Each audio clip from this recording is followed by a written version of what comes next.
Hey everyone, what's poppin'? What's tea? It's your girl Spicy Niche, and you already know I'm here. As soon as I opened my Prime and saw Men's Club was available in the US, I had to run home, watch it, so I could do this video for you guys.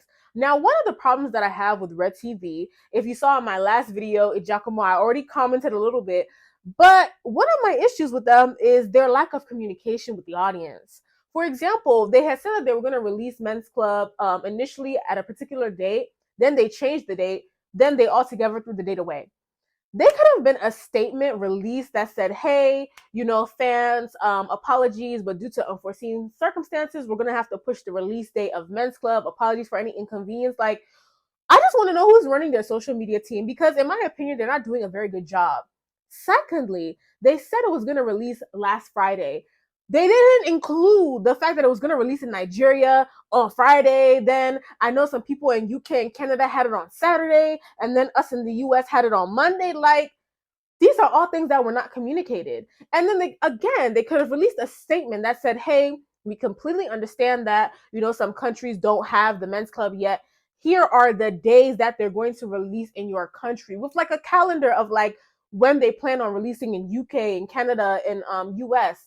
But again, no communication. The only reason I knew that it wasn't in the US was because I ran to Instagram when I couldn't find it and saw the comments of other people saying, oh, I don't have it.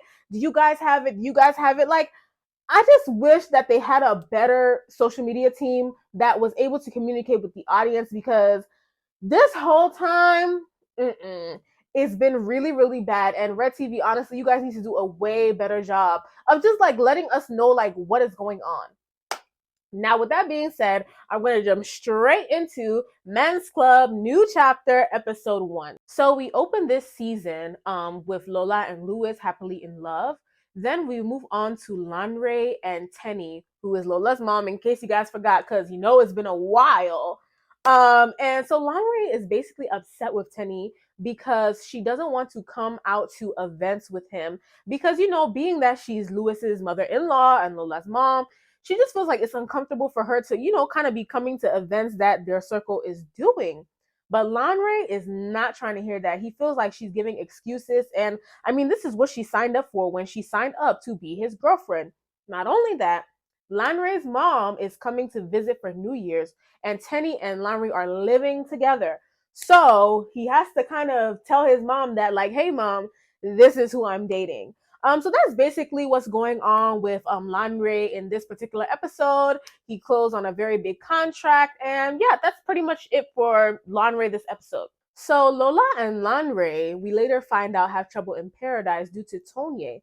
Basically, whenever Tonye calls, Louis goes running because Tonye uses their child as a pawn. Like, oh, the baby needs you. She can't sleep without you. Like, and he goes running. I mean, obviously that's his child. And Lola made a comment saying, oh, I wonder what you're going to do. Like, if I have a child now and both of your children need you, basically saying, like, who are you going to choose? And Louis doesn't see that Tonye is using their baby to take time away from him and Lola being together. She just uses the baby as a pawn, like, to get her to get him to come over whenever she wants. Now, there's one scene where he comes to apologize to Lola for abandoning her like the night before to go run to Tonye's rescue. Why did they use a deflated balloon? The balloon was deflated, y'all. Go back and check the scene. It was like this I'm sorry balloon. We can already see the helium has left. Like, you already know I'm so nitpicky with the production, honey. Like, y'all couldn't use a well-inflated balloon. When he now apologized, they even now zoomed into this deflated balloon. Like, come on now. Like, oh my days. But anyways, let's just move on. While I'm on things I don't like, this sub-caption's terrible. I've already said this in my previous videos, is that the sound in the Men's Club is always fluctuating. Like, sometimes when they're talking, the volume is very low, but then when they switch to a scene that has music, the volume is too loud. So constantly with my remote, I'm going up, I'm going down, I'm going up, I'm going down. And then the sub-captions did not help because they were off. Anyways, hopefully we will get better volume, better mics. And I've already said this before. I was hoping when they moved to Prime, this would help, but obviously not. Now, moving on to Aminu, Jasmine, Tumini, that whole storyline. Jasmine has been missing for a year, but I'm really glad that Patrick stepped up as a father and is taking care of his child. Now, with that being said, a lot of people were mad that Aminu was changed, which I completely understand. But this is my issue with it. I feel like Pere is trying to act like Iola instead of acting like Aminu. Like, you don't have to, like, I feel like he's trying too hard to mimic the way that Iola used to talk and his mannerisms. Like, this is a role.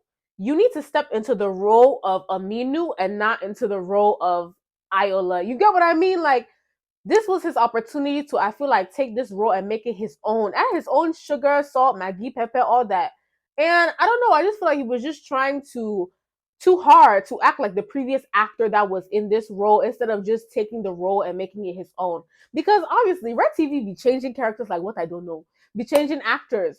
Like, and I feel like even the other Lola, she didn't try to act like the initial Lola. She made the role her own. You know what I mean? That being said, there is no chemistry to me between this current Aminu and Tumini. Like, the chemistry is just not there. Like, when they be kissing, I be cringing, honey. Like, I'm just like, I just don't see the chemistry.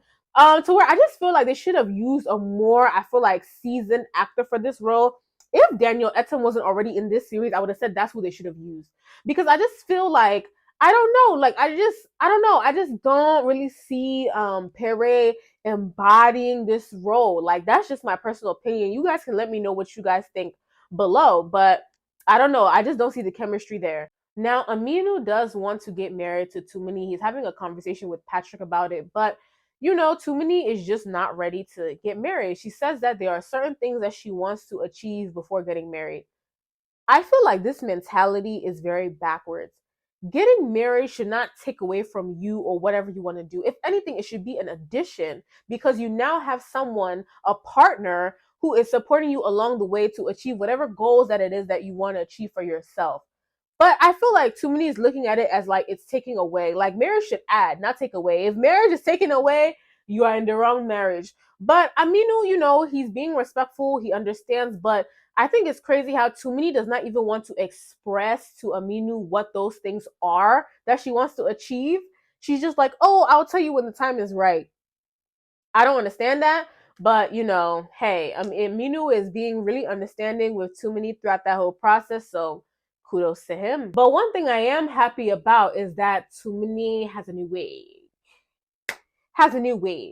Because you guys, if you've been watching my previous videos, know we have talked about this wig. I've even seen people online talking about, like, who is the stylist? Like, please, can you at least make some effort? But at least this season, she came with, a new wig. I've even seen that they're even styling it in different ways, depending on different scenes. So, we're happy about that. Moving on to Tayo. So Tayo and Hadiza are working closely together on a construction project, but Hadiza has a new boyfriend, right? So Tayo asks her to come to Lewis's party, and she agrees only upon the condition that he will let her set him up with somebody at the party.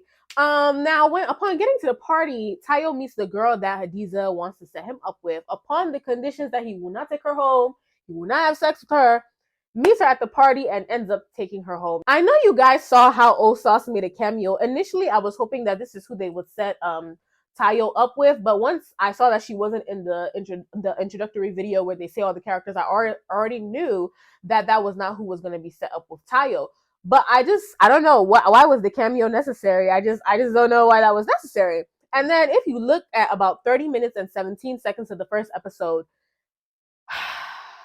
the frame, it was like a frozen frame that was on Osas. And then it went back to the discussion that Aminu and Tumini were like having. Like, these are just little edits that could have been avoided. Like, you guys had, is it 2 years or 3 years at this point? I can't even remember, to get this right. And that little edit like threw me off. I was like, who edited this? Like, you guys had forever. You had this in your palms for forever, and you can't even get the edits right. And then on top of that, it was like, some people were saying episode 1 and 2 are the same episode. They had to correct that error. And then on my end, it's like there was 1 episode 1 and then 2 episode 2s, one of them said currently unavailable, and then the second one worked. Like, can we just get it together? Like, you guys had way too much time to make this very seamless. Like, I understand you guys wanted to sell it to Prime to, get the bag and get the money and all that, but at least when you come back strong. Like, there's just too many little minute things that could have been avoided, and I'm just completely over it. Like, I'm really just over it. But anyways, that subs up episode 1. And then at the end, everybody kind of had like a happy ending going home. But then we noticed that Aminu's mom shows up. And now we are going to change gears and go into episode 2. So I'm gonna start off episode 2 talking about Tayo. Am I the only person who already knew that this girl was gonna rob him? And then lo and behold, we start the episode and I see that he got robbed. Like, she cleaned him out. And I'm also wondering, like, how does this all tie back to Hadiza? Because Hadiza, there's a clip where he went to the office with Hadiza. She's saying, oh yeah, there's this really big contract, but they only want to work with, I guess, like private construction companies, something like that, along the lines of that. And there was no conversation of, oh, hey Hadiza, you set me up with this girl that like robbed me. Or like, did she not know the girl? You know what I mean? Like, I just need everything to tie back together, because it seems like we just moved on from the fact that Hadiza set Tayo up with a girl and then he got robbed. Like, let's make everything cohesive. Like, I don't know, maybe we'll explore that in a future episode, but the fact that it seems like there was no conversation between Hadiza and Tayo about the fact that he got robbed kind of like threw me off, because again, Hadiza is the one who set Tayo up with this girl. Continuing on, like I said, Tayo does land this really big contract, but I think they want to work with like a private label construction company, but he doesn't want to take any help from the guys because he does need a lot of money to be able to make this his own and not be like a subcontractor. Like he said, he's tired of taking handouts. He's discussing with the guys. He's like, from Naomi and her father to Tiara and her father, this is something that I just want to do on my own. Now, Aminu said something that really resonated with me, and that's something that I've taken with me throughout this entire year. He said, what are friendships for if they're not beneficial to you? Like, you don't want to take money from us because you feel like, oh, you don't want to take a handout, but that is literally what friends are for. And it was so funny because me and Lanre at the same time said, Pam, that's it. That's just it. Like, this year has really shown me that I was in a lot of like one-sided friendships, and I had to cut those people off. So at the end of the day, it's like, why have people around you that are leeches that you can't like count on when things get rough? You know what I mean? Like, everybody wants to be here for the good times, but when things are bad, where they at? Like, let's just be honest. So I really just do feel like, I hope, that we see in the episodes that he takes the help from his friends. And I mean, at the end of the day, once you get big, you can always pay them back. And some of them might not even ask you to pay them back. Some of you just dash now. They'll just dash you and say, please, I want to see you progress in life. Let me invest in this, your business, so that you can excel. And that is the meaning of friendship, is, helping one another get to the next level. Another thing with Tayo, there was one scene where we saw him with this Fumi character played by Linda. I personally don't remember her significance in this series. Because the last time I checked, I think it was just Naomi, Hadiza, and Tiara. I don't remember if she came in last season because, again, it's been so long. But there was the scene where they were both kissing was so cringe. Like, the kissing and the tongue, and I was just like, please, get this off my screen, please. This is completely unnecessary and it's making me cringe. But hopefully in the next coming episodes, I will see something that reminds me of like who this Fumi character is, because I sincerely can't remember. Now, moving on to Lanre, we didn't really see too much from Lanre this episode, apart from the fact that when it ended, we did see that he finally did introduce his mom to Tenny's character. And I think Tenny is pregnant now. Like, she was throwing up at the end of the episode, so I'm like, okay, they're moving to the fact that she's pregnant. And I guess the next storyline is, at her age, does she want to have a baby? But obviously, it's Lanre's first child, so he's not going to tell her to abort it. And I guess that's the storyline that they're going to like try to ginger us with these next coming episodes. Now, as for Louis and Lola, Lola wants her own baby. She's tired of seeing, Louis run to Tonye every 5 seconds for their baby Ola. She wants to have her own. Now, Louis just tell her, like, you had 2 miscarriages. Like, now she wants to do in vitro. And he's like, please, like, just let your body rest and recover from that, like the doctor said. But Louis did something where he did not tell Lola that him and Tonye had already agreed that the baby's birthday would be at their house. And I really don't like how, Louis is just like, oh, Lola, not here, not now. Like, excuse me, you're the one who messed up. This is our house. Like, you're the one that's supposed to tell me, not that I'm supposed to hear it from, Tonye's mouth. And she's saying it because she knows something that I don't. And then she tries to even rub it in Lola's face, like, okay, and if you would have told you, would you have said no? And Lola now has to be in this awkward position where she's like, obviously, I wouldn't have said no, but, it would have been nice for me to know.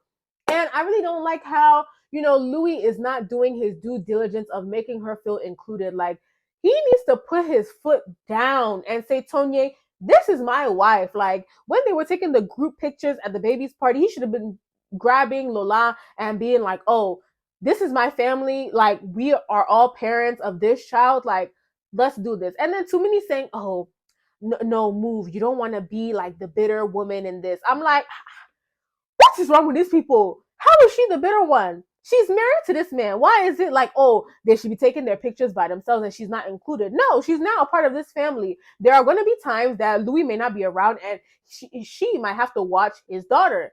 Like, let's already start getting in the groove of, okay, we're a blended family. Let's act like one.